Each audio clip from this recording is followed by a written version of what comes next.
Actually, it's afternoon. It's November the 9th, 2025. And I'm on my way to watch Wake Forest women's volleyball. My daughter and my wife are going to be there. And I'm going to learn some stuff. Louisville is the team that they're playing. They're ranked number 7 in the country. Wake is, a little bit behind that. But seeing these girls, these women at a high level do the thing called volleyball will be fun. I'm going to enjoy seeing it live because my daughter wants to be a college volleyball player. So we're going to find out how good they are just by watching. But what I want to talk about here briefly is something that I probably have said often, or I maybe not made a clarifying statement. When I say that we all die, or we all are sinner by virtue of Adam, and this is based on Romans chapter 5 verse 12, that through Adam and his failure to keep the law of God, which was to be fruitful, multiply, and do not eat, tend the garden, but do not eat the fruit of the tree of the knowledge of good and evil, that because Eve, then Adam, failed, therefore we inherit his transgression. I want to make a clarifying statement on that principle. In Romans chapter 7, Paul lays out the struggle of the flesh warring against the spirit. And it's a reality that all of us know, and Paul lays it out. He says that if you tell a kid, do not eat these brownies that have just come out of the oven, there's going to have a strong urge inside of their being to eat the brownies or cookies or whatever they want. Don't eat this candy in the jar, and don't look at this video. Anytime we say don't do this, the natural response of the human heart is to do it. And Paul laid that out for himself. I find a law within me, that what I would not do, I do, and that what I want to do, I can't seem to do it the way I want to do it. And that reality, we all know, is true.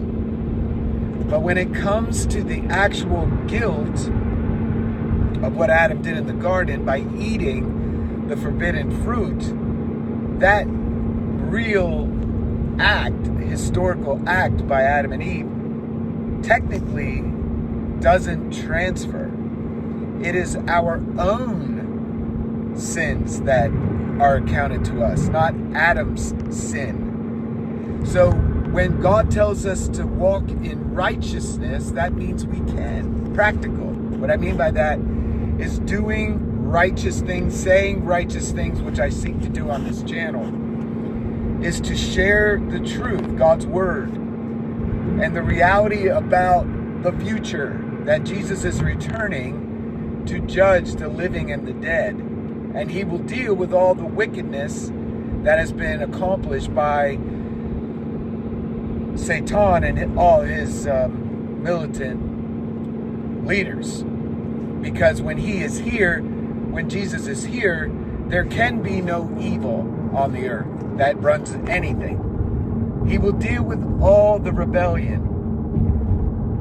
Now, does that mean in the millennial reign that there will be humans here that will not keep his law or not do what his will is? Well, from Zechariah, it says there that when he is here, reigning from Jerusalem, that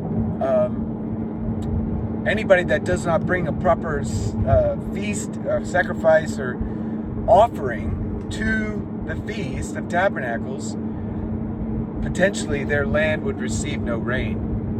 Famine would come their way. So there's responsibility. This is the point.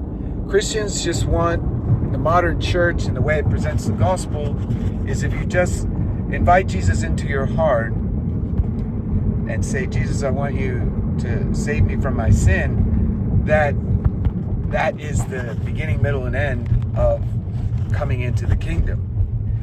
Well, Israel, if you were born a Jew, If you were born an Israelite, did that mean that they were going to inherit the land personally? Did that mean their children's children were going to occupy the land? No, because obviously we see from history that they fell away. They fell into sin. They fell into, because they were enticed, because they practically sinned. Not because of Adam, but because they didn't obey the law of God. So today, you have the Bible. You have the revealed will of God. You have the truth. You have His Word. And we are all, every one of us, is responsible to keep His Word. And Paul has written many words in the epistles about how we should conduct ourselves as new covenant believers, as members of the community, the family of God, with Jesus as our leader, big brother, and as our master king. And we are responsible now to do what He says.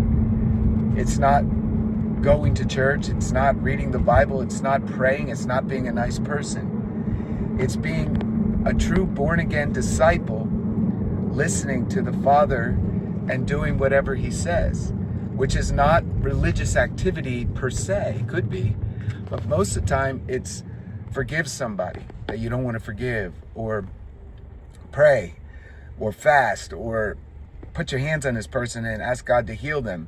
Stuff that just doesn't fit our nature. Things that don't line up with our natural inclinations. So I just want to make that clarification that Romans chapter 5, we do not inherit as though we ate the tree, the fruit of the tree of the knowledge of good and evil. Now people are eating it right now. Most of society is eating at the tree of the knowledge of good and evil in academia, in the media, Hollywood, and all the evil that's pushed forth by our system of thought.